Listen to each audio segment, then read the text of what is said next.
Bien le bonjour à toutes et à tous, c'est Steph, toujours pareil, pour sa rubrique Je garde ou je vire. Et on commence tout de suite parce que j'en ai 5 à vous proposer. C'est parti.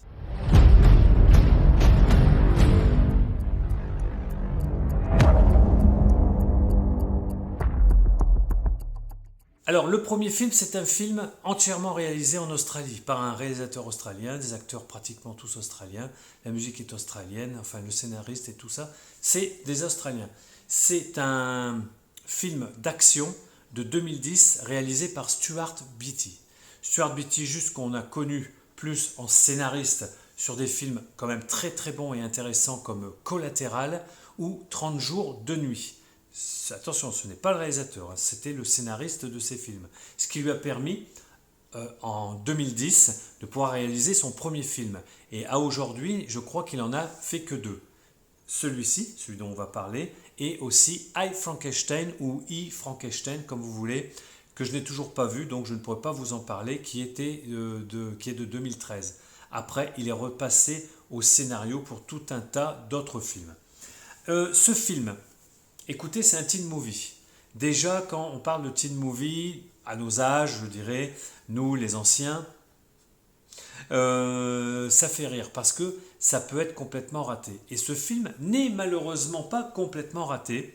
Et je vous parle de celui-ci, Demain, quand la guerre a commencé. Donc Stuart Beattie a pris le roman à succès de qui?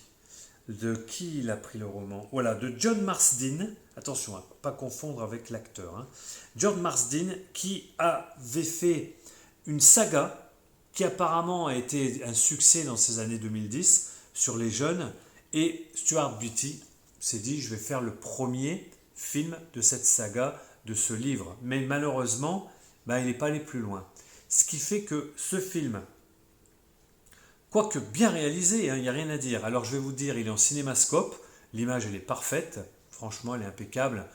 On a une très belle image en DVD, il n'y a pas besoin d'aller chercher plus loin. Si vous ne le trouvez pas trop cher, vous pouvez le voir, puisque c'est un film quand même d'action. Seulement ça mélange vraiment, comment dire, une réalité qui me paraît un petit peu puissante par rapport à, vous voyez, tous ces jeunes acteurs. Alors ce ne sont pas, là il parle d'enfants, mais ce ne sont pas des enfants, hein. Ce ne sont même pas des adolescents d'ailleurs, ce sont des jeunes adultes, on va dire, qui vont, je dirais, se rebeller ou essayer de sauver leur, on va dire, leur contrée, leur village en Australie contre un envahisseur que l'on ne sait pas d'où il est venu, de ce qu'il est, etc. Mais c'est vrai que ce n'est pas vraiment le but du film.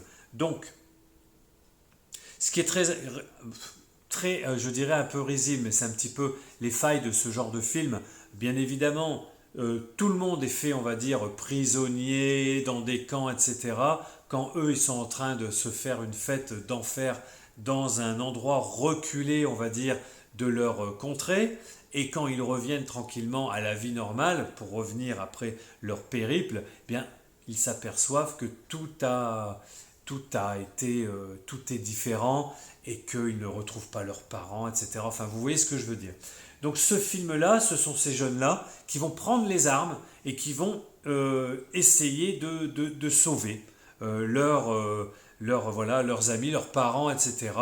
Mais tout ça, on ne le voit pas vraiment en fait.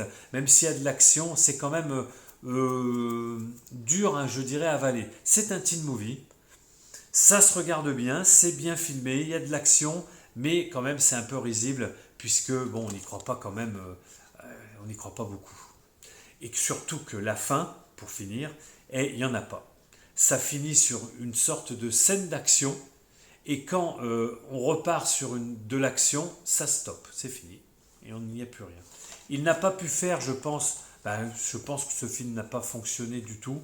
Ça a dû être un bide, je ne sais pas. Mais on n'a pas de suite à ce film. C'est ça qui est quand même aussi assez embêtant.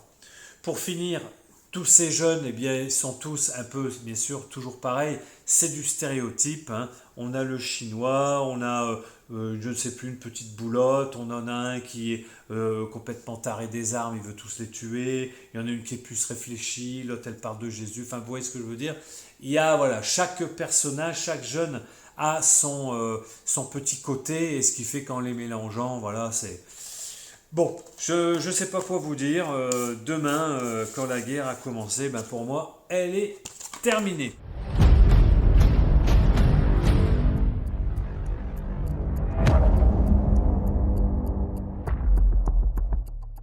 Alors, pour le deuxième, quand j'ai regardé cette jaquette de film vidéo, j'ai dit tiens, j'ai ça, je ne sais pas pourquoi. Ça devait partir, je pense à l'époque, j'avais acheté plusieurs DVD ou autres qui m'intéressaient et j'avais eu un lot, c'était peut-être encore un cache quelconque ou autre, ou même dans une farfouille, je ne sais plus, et je l'avais eu pour très peu cher.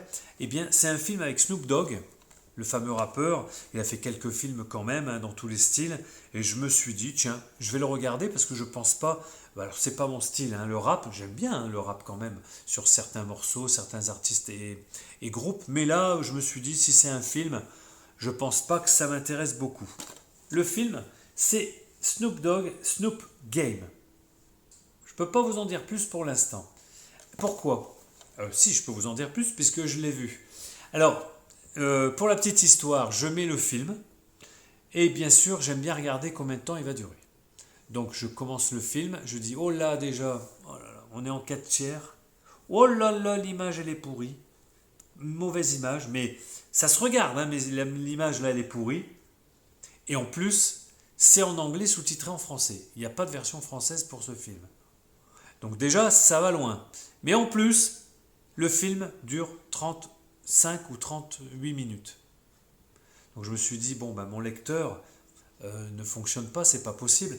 Je regarde vite fait, je vois bien marqué 4 tiers, le son en 2.0, la langue anglais sous-titré en français, couleur et démerde-toi. Je me dis, mais c'est quoi? C'est un court-métrage, un moyen-métrage, on va dire, avec Snoop Dogg, le film Snoop Game. Ça commence, écoutez, je ne peux pas vous dire mieux, c'est le film, on va dire, Scarface, avec Al Pacino, qu'on connaissait tous, qu'on connaît tous, de Brian De Palma, qui dure 38 minutes. C'est un condensé de Scarface, donc c'est l'histoire et la montée de ce type, Snoop Dogg, incarné par Snoop Dogg, qui va monter les échelons en 38 minutes jusqu'au final. Ça défouraille dans tous les sens. Bon, c'est tourné en 4 tiers et l'image est dégueulasse. Mais je dirais que les sous-titres en français ne m'ont pas dérangé parce que j'ai bien aimé les accents des acteurs, Snoop Dogg, tout ça. Ça joue bien, mais franchement, voilà, 38 minutes, pour moi, ça suffit. C'est Scarface en 38 minutes. Donc il y a beaucoup de raccourcis, mais c'est quand même pas mal fait.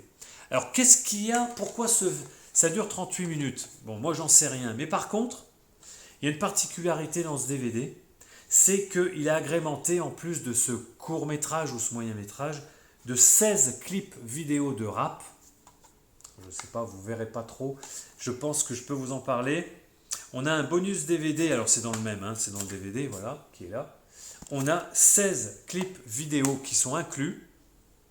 On a donc des groupes comme, alors je ne connais pas bien, True, Silk feature Mia, Soulja Slim, encore True, J Murder, etc., etc., Master P, etc. Je les ai un petit peu regardés. Bien, c'est des clips de rap vraiment qu'on pouvait voir sur MCM à l'époque, qu'on peut voir encore peut-être, même ils sont tous sur YouTube. Je suis allé taper 2-3 noms comme ça. YouTube les a déjà, c'est les mêmes. Mais c'est pas vilain quand même. Bon, je vais pas le garder, je vais le virer celui-là. Et qu'est-ce que je pouvais vous en dire? Oui, alors, je me suis dit, mais combien ça peut valoir un DVD comme ça, que moi j'avais peut-être, pas gratuit, je les paye tous, mais peut-être 50 centimes, voilà, ou 30 centimes. Eh bien, sur Amazon, là, en ce moment, si vous tapez ce DVD-là, sur Amazon et sur d'autres sites, il est à 30 euros, 29-30 euros. Je sais pas pourquoi, est-ce que c'est bon, on ne trouve que les clips qui sont dedans, à l'époque, on ne trouvait sûrement que ces clips dans ce DVD, mais maintenant il y a YouTube, on peut les trouver sur toutes les plateformes, je pense. Voilà. Donc Snoop Dogg, le film c'est Snoop Game. Qu'est-ce que voulez-vous que je vous dise? C'est un Scarface en ultra accéléré. Malheureusement, bon, tout est moche, l'image et tout, mais ça va. C'est tourné un peu comme un reportage. Il raconte ce qu'on est en train de voir. Voilà, pour ceux qui aiment le rap, pour ceux qui aiment Snoop Dogg, pourquoi pas, mais moi, non, ce genre de film... Je l'ai vu, je viens.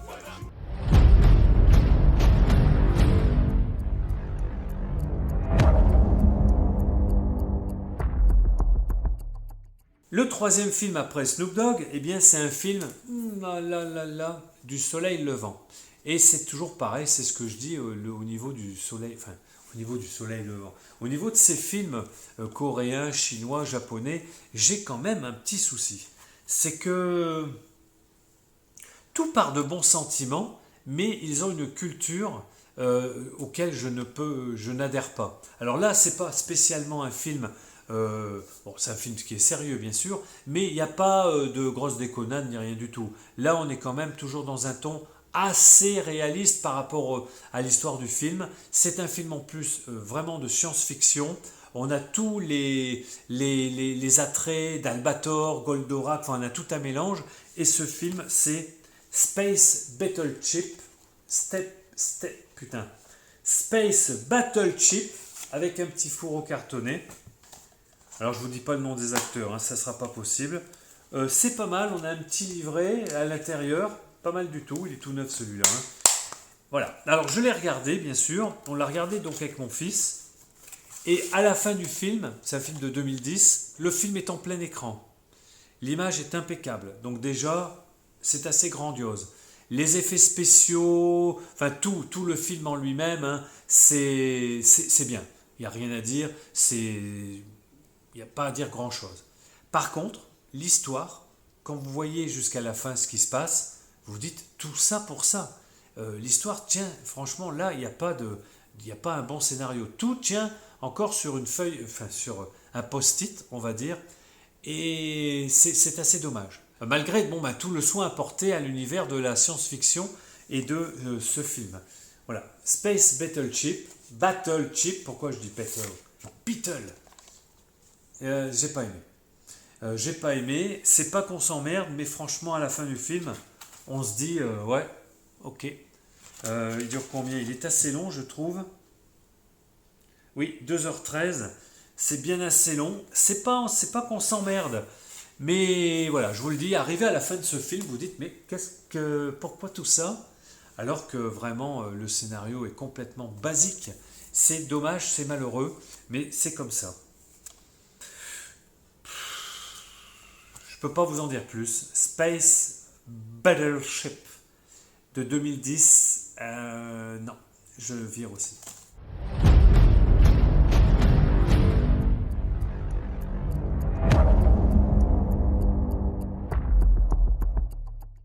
Pour ce quatrième film, c'est un film français. Oui, on n'en parle pas souvent des films français. On présente sur les chaînes beaucoup de films étrangers. Et là, c'est un film français, un film qui traite d'un fait réel qui s'est passé dans le monde, fait surtout en 1994, c'est la fameuse prise d'otage de l'Airbus d'Air France sur le tarmac d'Alger par 4 terroristes du GIA. Pourquoi j'ai voulu voir ce film? Alors déjà, je ne me rappelais plus que je l'avais et que, en fait, je ne l'avais jamais vu. Je l'avais acheté et je ne l'ai jamais vu. Et c'est mon fils, en regardant la télévision dans la semaine, il tombe sur un reportage, vous savez, sur les chaînes comme RMC Découverte, etc., qui en parle. Et là, je lui dis, mais j'ai le film qui en parle, Eh bien, ce film, oui, je l'avais, c'est L'Assaut. C'est un film donc de 2010 de Julien Leclerc. Je ne peux pas vous parler du réal, je n'ai pas planché dessus. Ce film dure 1h30, il est avec Vincent Elbaz.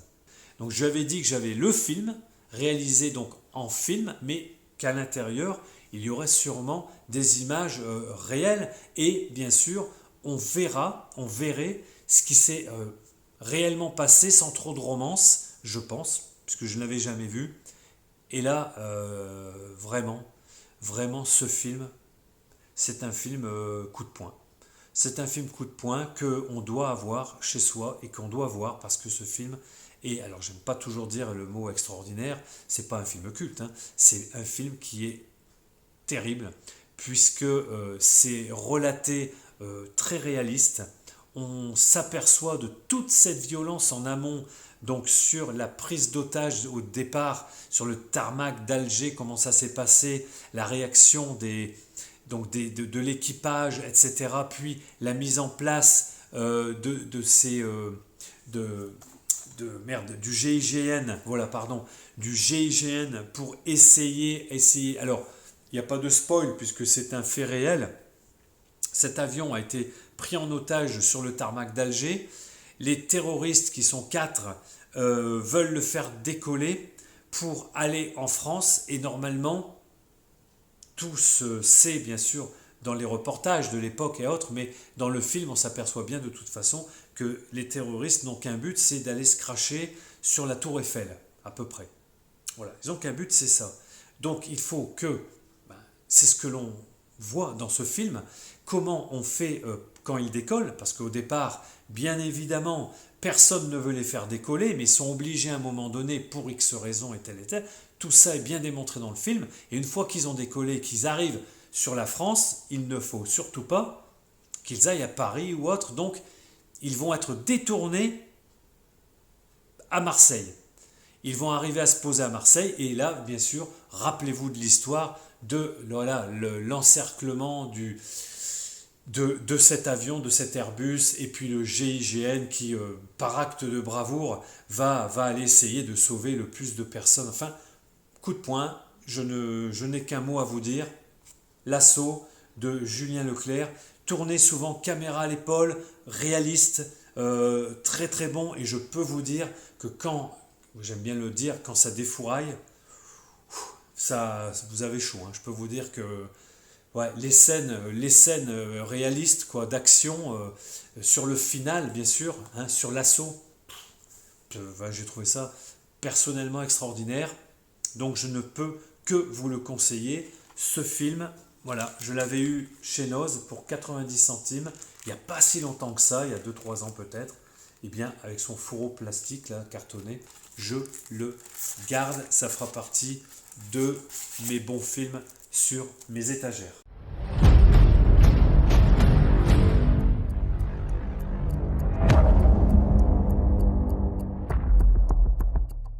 Allez, le 5e et dernier, je vous en parle très vite. Parce que, pourquoi? Parce que j'ai pas été jusqu'au bout. Je suis désolé. J'ai pas été jusqu'au bout parce que je me suis fait chier. C'était mal joué. C'est un téléfilm. Ouais, effectivement, c'est un téléfilm. Je peux pas vous dire mieux. Alors j'avais fait un petit laïus là-dessus, mais bon, je ne l'ai plus. C'est un film. Alors le réalisateur, je peux vous dire que c'est super nanar. Hein, c'est Fred Olen-Ray. Si vous regardez un petit peu sa filmographie, il a tellement fait de films de nanardesques ou des séries Z ou autres, enfin bon bref. Qu'est-ce que vous voulez que je vous dise? Par contre, c'est avec Mikhail Dudikoff. Et oui, on en a parlé. Je préfère Mikhail Dudikoff dans American Ninja, American Warriors, que dans celui-là, parce que là, le film est un peu plus ancien. Alors comme j'ai pas mes anti-sèches, alors il dure 1h34, je crois qu'il est 1998, je ne voudrais pas vous dire. Ce film-là, c'est un film un peu de science-fiction, bon. Fugitive Mind, avec Mikhail Dudikoff. Alors là, on voit que son visage de Mikhail Dudikoff, mais si vous regardez le film, alors il est en 4 tiers, l'image est pas mal, sans plus, mais il est en 4 tiers, donc ça gêne un peu. On voit vraiment que c'est du téléfilm, malheureusement.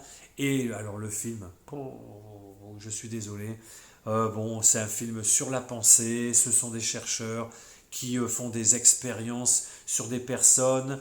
Ces personnes vivent dans la vraie vie, on va dire, sans qu'elles sachent qu'elles ont eu ces expériences sur leur cerveau. Elles pensent avoir une famille, des parents, etc. Mais tout est faux. Et puis, il y a du politique là-dedans. Enfin bref, je suis désolé, je suis un petit peu embêté. Je n'ai pas été jusqu'au bout. Je me suis fait chier. Ce que je peux vous dire, voilà, c'est avec l'actrice qui joue dans le premier Freddy, hein, Les Griffes de la Nuit. Hein, voilà, bon. Non, Michael Dudikoff, il est un peu bouffi. Il est pas très, il est plus costaud, il est plus jeune un peu comme avant, comme dans les American Warriors. Ce film-là, c'est pas bon. Donc j'arrête d'en parler. Je vais rapidement le remettre dans un carton. Ce film, Fugitive Mind, 1998, je le vire. Voilà, alors je voulais vous dire que je suis en train de voir un film, je vous en parle tout de suite maintenant, mais je ne l'ai pas encore fini. On va le regarder en 2 fois, parce que maintenant, bon, l'école a repris, le boulot, enfin c'est un peu compliqué, mais je crois que celui-là, il va faire partie d'un carton. Je vous en parlerai la prochaine fois, c'est Bulletproof Monk avec, comment il s'appelle l'acteur là, de Tigre et Dragon, de Tigre et Dragon, Chow Win-Fat. Ouais, on en est à 35-40 minutes. Ce film-là, je ne sais pas si vous l'avez vu, mais bref, on en reparlera. Allez, on y va, c'est parti. On est reparti. Je garde, je vire. Alors, j'enlève mes petites anti-sèches là. Vous n'avez pas vu. Snoop Game avec 16 vidéoclips de rap de l'époque.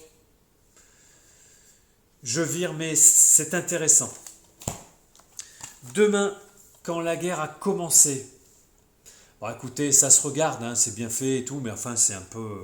voilà, il faut poser le cerveau, vous regardez, vous dites, oh là, il y a beaucoup d'incohérences, ces jeunes là. Bon, ok, je le vire. Space Battleship, bon, j'ai quand même toujours un petit problème avec, voilà, comme je le dis, avec les Coréens, les Chinois, enfin, tous ceux qui réalisent ce genre de film. C'est quand même bien réalisé dans l'esprit science-fictionnesque, mais l'histoire, elle tient pas debout, quoi, c'est pas bon. J'ai pas aimé. Donc, Space Battleship, je viens. Bon, je viens d'en parler. Fugitive Mind avec Dudikoff, un peu bouffi, voilà, pas très costaud, là. C'est pas bon. Et bien sûr, L'Assaut, film français. Celui-là, je vous le conseille. Il faut que vous l'ayez. C'est génial, franchement. Ça fait froid dans le dos. Allez, j'ai terminé. Sur ce, la bise à tout le monde et abonnez-vous hein, surtout, c'est important si vous voulez faire un petit pouce bleu et puis on va continuer comme ça tranquillement, la chaîne monte tout doucement, tout doucement. Allez la bise, ciao bye. Michael Dudikoff, Heather Langenkamp, Fugitive Mind.